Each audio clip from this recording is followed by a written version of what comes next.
Hi all, welcome to Andaman vlogs. இன்றைக்கி நம்ம பார்க்க போகிறது ஒரு ஸ்பைசி ஹைதராபாதி தம் பிரியாணி. முதல்ல இஞ்சி, பூண்டு, பச்சை மிளகா, கொத்தமல்லி, புதினா, சோம்பு, பட்டை, லவங்கம், ஏலக்காய், அன்னாசி பூவை சேர்த்து அரைச்சி விழுதாக எடுத்து வச்சுக்கோங்க. வட்டமாக நறுக்கின வெங்காயத்தை எண்ணெயில் பொரித்து எடுத்து வச்சுக்கோங்க. வெங்காயம் பொரித்த அதே எண்ணெயில் சோம்பு, கல்பாசி, 2 பிரியாணி இலை, 4 ஏலக்காய், 2 கிராம்பு, ஒரு சின்ன துண்டு பட்டை போட்டு நல்லா பொரிய விடுங்க. பொரிஞ்ச உடனே அதில் வெங்காயத்தை சேர்த்து நல்லா வதக்கிடுங்க. இன்றைக்கி நம்ம 1 கிலோ பாஸ்மதி அரிசியில் பிரியாணி செய்ய போகிறோம். அதுக்கு நமக்கு 1 கிலோ சிக்கன் தேவைப்படும். நம்ம வெங்காயம் வதங்கி நல்லா பொன்னிறமாக வர்ற நேரத்தில் நம்ம இந்த மசாலா கலவையும் ரெடியாக அரைச்சி வச்சுக்கலாம். அதே நேரத்தில் நம்ம 1 கிலோ பாஸ்மதி அரிசியை எடுத்து களைஞ்சி அதை ஒரு 10 நிமிஷம் நல்லா ஊற வச்சிடலாம். அரிசி ஊற வைக்கிற நேரத்துக்குள்ளே வெங்காயம் நல்லா வதங்கி பொன்னிறமாக வந்துடும். இதில் 2 மீடியம் சைஸ் தக்காளியை அரிஞ்சு சேர்த்து நல்லா வதக்கிடுங்க. இது கூடவே நமக்கு தேவையான அளவு உப்பையும் சேர்த்து இதை நல்லா வதக்கி விட்டுருங்க. அரிசி நல்லா ஊறிடுச்சு. அதில் 4 பிரியாணி இலை, ஒரு துண்டு பட்டை, 4 ஏலக்காய், 4 லவங்கம், 2 பெரிய ஏலக்காய், 2 அன்னாசிப்பூ, ஜாதி பத்திரி சேர்த்து நல்லா கொதிக்க விடுங்க. அரிசி 3/4 பதம் வெந்ததும் நம்ம போட்ட இந்த ஸ்பைசஸ் எல்லாம் அரிஞ்சு எடுத்து தனியாக வச்சுக்கலாம். 1 கிலோ சிக்கனை க்ளீன் பண்ணி தனியாக எடுத்து வச்சுக்கலாம். தக்காளி, வெங்காயம் நல்லா வதங்கி வந்துருச்சு. இதில் நம்ம சிக்கனை சேர்த்து நல்லா வதக்கிடலாம்.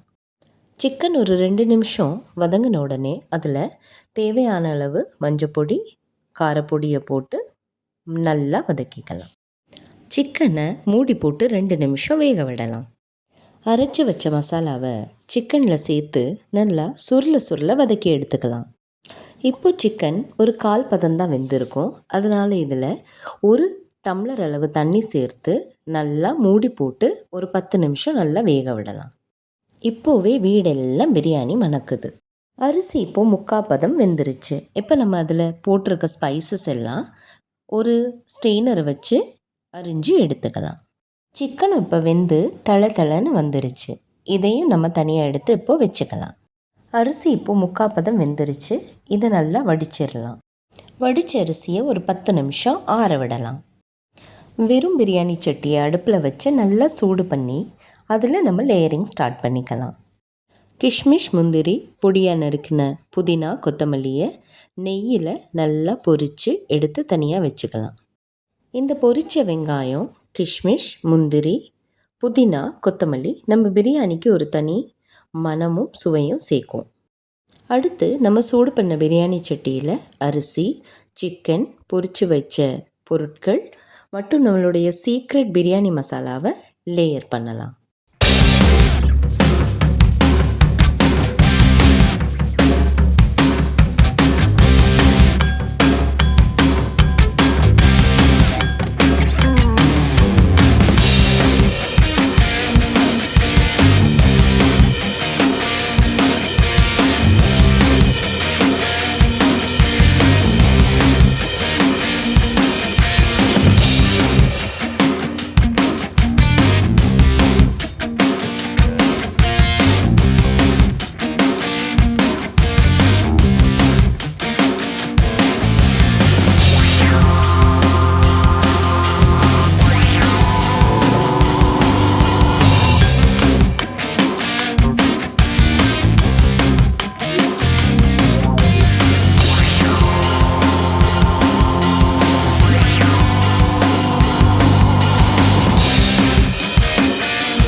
நம்ம ஸ்பைசி ஹைதராபாதி தம் பிரியாணி ரெடி.